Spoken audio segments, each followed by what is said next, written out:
napakatindi po talaga na nangyari sa Boston at napakalungkot.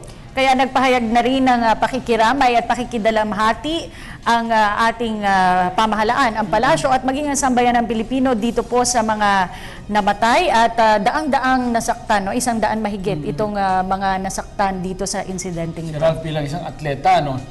Nakakalungkot lang kasi wala naman silang ginagawa doon, tumatakbo lang sila. Dapat ini-enjoy nila yung pagkakataon na yun.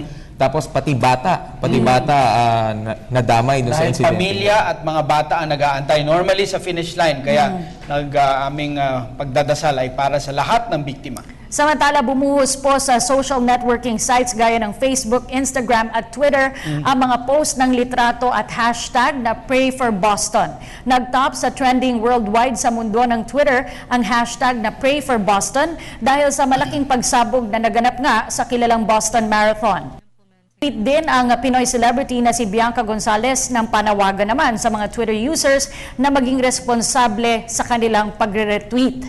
Ilang Instagram users naman mula sa iba't ibang panig ng mundo ang nag-post ng mga litrato ng Pray for Boston na agad kumalat sa nasabing social networking site.